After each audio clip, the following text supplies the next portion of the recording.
Renungan dari bukuku Dari Revolusi Iman Sampai Jalan ke Surga, nomor 88. Berbicara dengan Allah. Siang itu Bibi Sarmi bertandang ke tetangga tempat Dek Aminah. Bibi Sarmi menumpahkan perasaannya, katanya, "Dek Aminah, aku ini merasa tidak enak loh. Harus bagaimana aku ini? Tempatnya saja bertetangga dengan Bu Karni, tetapi hatinya jauh. Berkali-kali aku didiamkannya. Gara-garanya ya yang dulu itu. Kalau aku dibilang salah, aku memang salah. Aku mengakuinya dan sudah minta maaf. Tetapi setiap kali kesalahanku itu diungkit-ungkit lagi, aku heran. Apakah orang seperti aku ini tidak pantas dimaafkan?" Dengan senyum pahit Dek Aminah berkata, Bik Sarmi, ya mana kita pantas bergaul sama beliau itu." Apakah benar begitu?" sanggah Bik Sarmi lirih. Belum merasa puas mengeluh pada Dek Aminah, Bibi Sarmi pergi ke tempat Mbak Surti. Disampaikanlah keluhannya yang sama kepadanya. Mbak Surti menjawabnya, "Begini Dek Sarmi ya, dunia ini tidak sesempit daun kelor. Bagiku tak ada soal Bu Karni mau bicara padaku atau tidak. Kan masih banyak orang lain yang mau bicara dengan kita.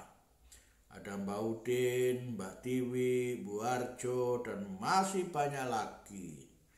Lalu kenapa kita harus bingung?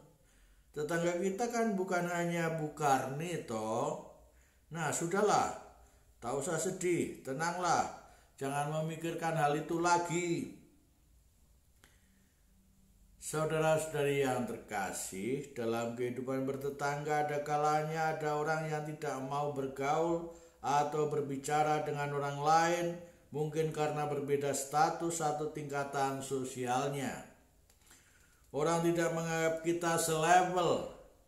Ada juga yang karena telah disakiti hatinya atau karena alasan lain yang tak terkatakan, entahlah.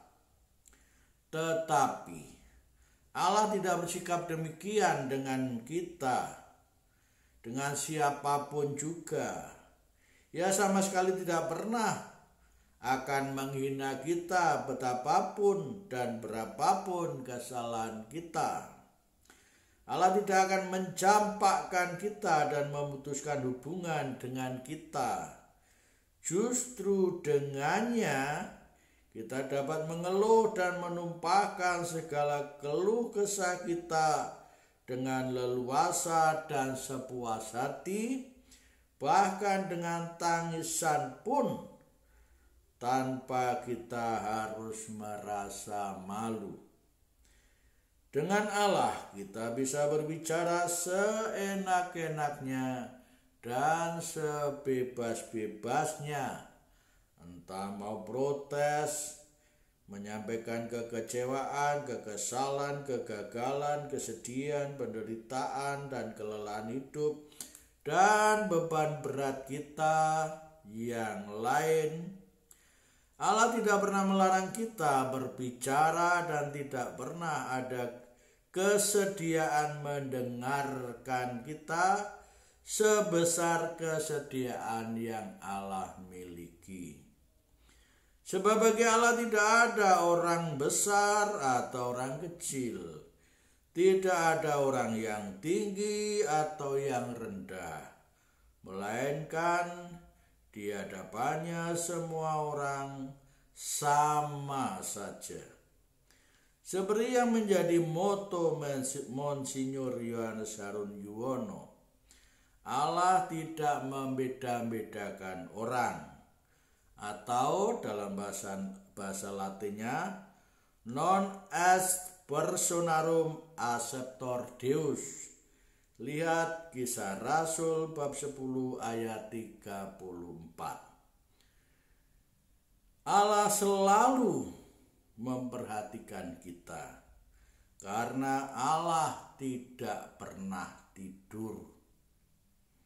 Dengan keyakinan bahwa kita dapat berbicara secara bebas dengan Allah dalam doa, dan dengan keyakinan bahwa Allah juga selalu mendengarkan kita, maka kita dapat menghayati hidup ini dengan tenang dan damai yang dalam. Tuhan memberkati kita. Amin.